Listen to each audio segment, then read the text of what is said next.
You just nailed the interview. The offer letter is signed. Your relationship is finally feeling stable and amazing. You were driving down the highway. The sun is shining. And for the first time in a very long time, your life is genuinely perfect. And then completely out of nowhere, you vividly imagine a massive semi-truck swerving right into your lane. You picture the horrific crash in high definition. Your heart rate spikes. The perfect afternoon is instantly ruined by a tragedy that hasn't even happened. If you just flinched because you do this exact same thing, take a deep breath. You are not crazy. You are not some broken, pessimistic person who secretly loves sabotaging your own happiness. Your brain is just activating a highly evolved survival mechanism. You probably spend a lot of time beating yourself up over this.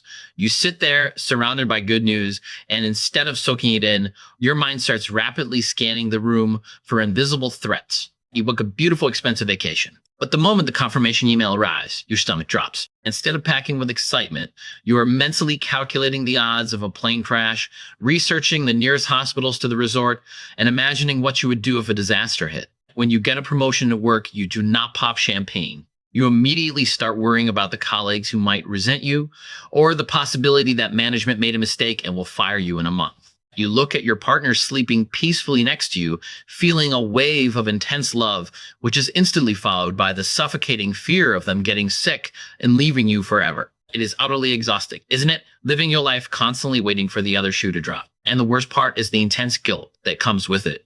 You feel like an ungrateful person. You think to yourself, why can I never just be present? Why do I have to ruin every beautiful moment with this dark, morbid imagination? You probably keep this hidden from your friends because you already know exactly what they will say. They will tell you to just be positive, to count your blessings, or to stop worrying about things that have not happened yet. But those well-meaning pieces of advice only make you feel more isolated. They make you feel like your inability to just be happy is a massive character flaw. You start to believe that if you let your guard down and actually enjoy the moment, that is exactly when the universe will strike and take it all away from you. But before you label yourself as fundamentally broken, let us look at what is actually happening inside that highly sensitive brain of yours. There's a renowned research professor named Dr. Brené Brown who spent years studying vulnerability, courage, and human emotions. She interviewed thousands of people and discovered that this exact phenomenon is incredibly common. She gave it a very specific name, Foreboding Joy. We generally think of joy as this light, fluffy, wonderful destination.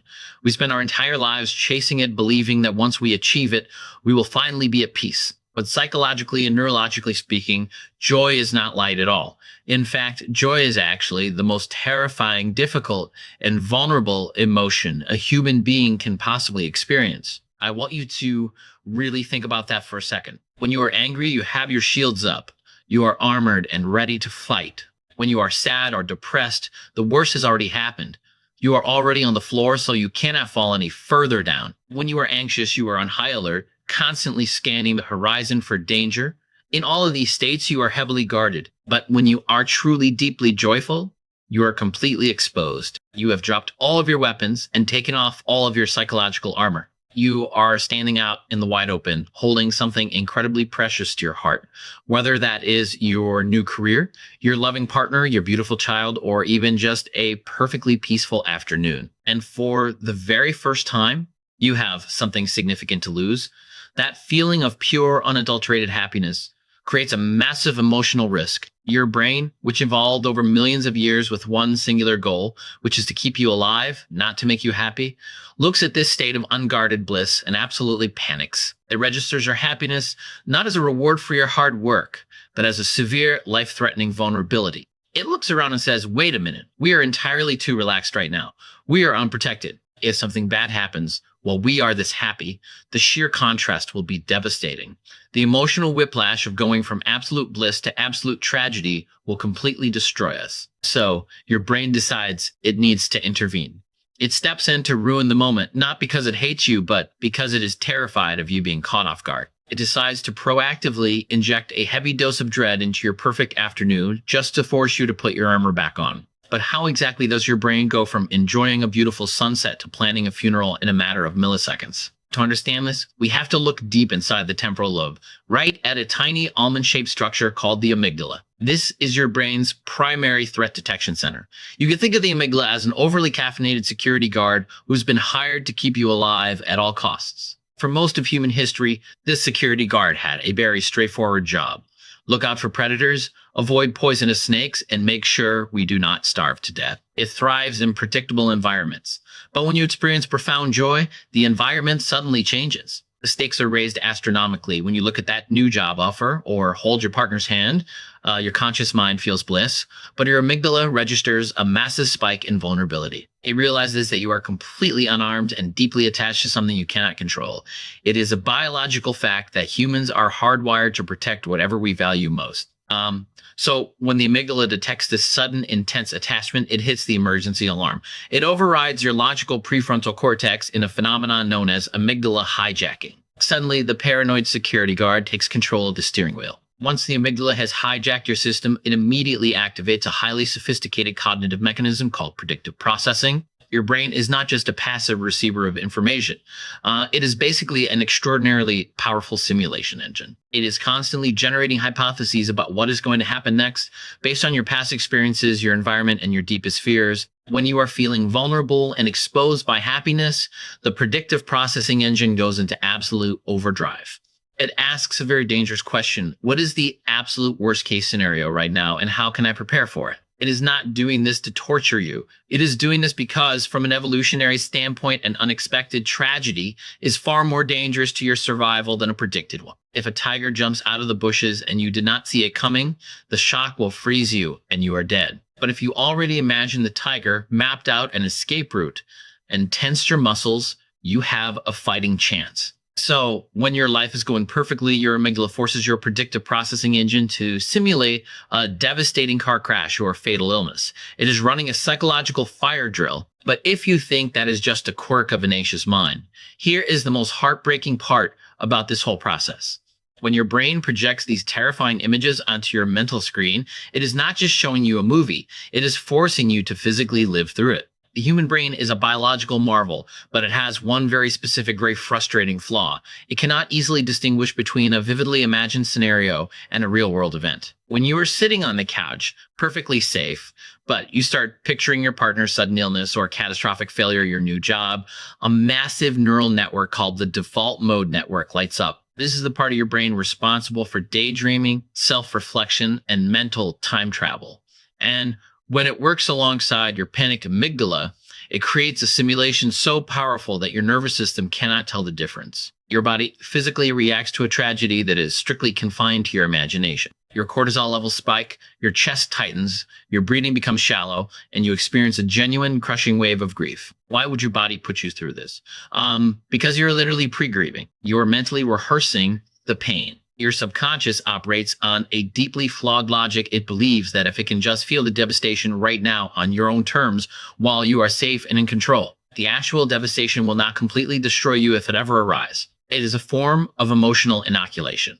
You are essentially injecting yourself with a microdose of tragedy, hoping to build up an immunity to heartbreak. You subconsciously tell yourself, if I expect the absolute worst, it will not hurt as much when it finally happens. If I already mourn the loss of this beautiful relationship today, I will not be completely blindsided when it falls apart tomorrow. It is a desperate, primitive attempt to gain control over the wildly unpredictable nature of the universe. Because the terrifying truth is that true happiness requires absolute surrender. It requires you to admit that you are holding something incredibly delicate, something that could technically be taken away from you at any given moment, and there is absolutely nothing you can do to guarantee its permanent safety. That profound lack of control is terrifying to the human ego. So rather than sitting in the uncomfortable, uncontrollable vulnerability of pure joy, your brain chooses the familiar, controllable discomfort of anxiety. It preemptively burns your own house down just so you do not have to spend the rest of your life living in fear of a fire.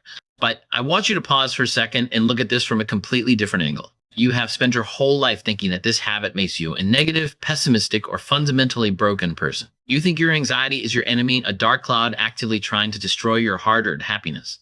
But what if the truth is the exact opposite? What if this exhausting, catastrophic imagination is not a symptom of a damaged mind, but the ultimate proof of a brain that loves you profoundly? This is not a glitch in your system. This is a high-end, sophisticated feature of a highly evolved nervous system. Your brain is not trying to hurt you or punish you for being happy. It is trying desperately and perhaps a bit awkwardly to protect you from the crushing weight of a broken heart. It sees how much you love your partner, how much you value your new career, how deeply you cherish this peaceful moment in your life. It recognizes the immense value of what you are holding in your hands right now and is absolutely terrified of seeing you shattered if you were to suddenly lose it all. So it takes action. It weaves an intricate suit of armor made entirely out of anxiety. It is exactly like a fiercely overprotective parent who refuses to let their child play on the playground because they are so petrified the child might fall and scrape their knee. Is this strategy misguided? Yes, it is. Is it exhausting to live with? Absolutely. But you have to understand that it is born entirely out of love and an intense instinct for self-preservation. You do not have a cynical, broken mind. You have a deeply sensitive, highly engaged nervous system that is acutely aware of the fragility of beautiful things in this world. The fact that you experience foreboding joy does not mean you are incapable of happiness.